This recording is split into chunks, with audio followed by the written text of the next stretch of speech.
insiden penahanan pilot kita dengan penemuan dadah memang memerlukan perhatian berat dan memang sedang diberi perhatian berat oleh pihak kerajaan. Perkara ini dibincangkan oleh Jemaah Menteri pada minggu lepas. Arahan Jemaah Menteri adalah semua agensi kawal selia yang terlibat.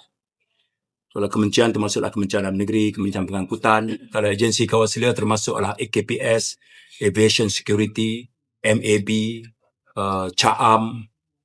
CAAM ke apa? Pronunciation ni apa? CAAM ke CAM? CAAM lah ya. Dan semua agensi kawal selia yang lain. Mereka mesti duduk dan mengemukakan satu plan, penambahbaikan plan komprehensif mengenai keselamatan lapangan terbang. Pada semalam, mereka telah mengadakan mesyuarat agensi berkenaan. Dan saya diberi faham bahawa pada mesyuarat kabinet minggu depan, satu kertas akan dibentangkan pada Jemaah Menteri, kertas mengenai plan penambahbaikan kawalan keselamatan di lapangan terbang. Ia menyentuh tentang koordinasi, menyentuh tentang latihan, mengenai infrastruktur, logistik. Sebab yang paling penting lapangan terbang adalah mesin imbas. Kemudian pihak yang mengendalikan mesin imbas. Mesin imbas di lapangan terbang dikendalikan oleh Aviation Security. Dan mereka mengikut standard ICAO, International Civil Aviation Organization. Jadi penekanannya adalah bom, senjata tajam, pistol. Tapi kalau pada skrin itu terpapar kontraban, itu walaupun dikesan pada mesin imbas, tapi kerana standard yang pemeriksaannya itu bukan dari segi weightage keselamatan biasa yang biasa dikendalikan oleh polis atau KPS. Jadi kita perlu selaraskan balik dari segi aspek-aspek berkenaan. So saya percaya hal itu sedang diusahakan dan dalam masa seminggu lepas sekarang kita akan bentangkan kepada Jemaah Menteri. Bentang siapa tu?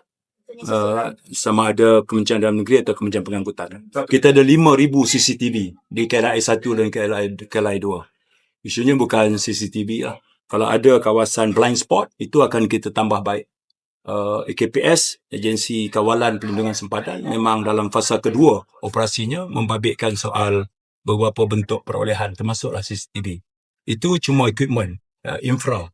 Jadi orang yang mengawasi atau memantau infra itu sendiri pun harus kita tengok balik dari segi standard latihannya dan sebagainya. Itu semua aspek penambahbaikan yang akan kita tengok. Ya, Perdana Menteri telah mempersembahkan tentang perkara itu dan kita terima kasih kerana Yang-Di-Pertuan Agong menunjukkan keprihatinan yang tinggi. Bahkan menggesa supaya semua pihak yang terlibat memberikan keutamaan kepada aspek keselamatan lapangan terbang. Sebab ini membabitkan bukan sahaja keselamatan tapi nama baik negara. Kita ni dari sudut tu sangat cemerlang, dari sudut ketibaan pelancong. Kita malah mengatasi Thailand. Ya, jadi dia melibatkan inbound dan outbound. Okay, outbound ini insiden yang terlepas ni outbound. Inbound ini di bawah kawalan kita jugalah. AKPS semua ni. Custom sebagainya. Outbound tu di bawah Aviation Security. Tapi ini bukan masa untuk tunjuk lagi dah. Masa untuk kita selaraskan. Koordinasikan. Supaya baik outbound atau inbound, dia tak jadi isu. Tak patut timbul perkara yang membabitkan bolosnya barang-barang terlarang.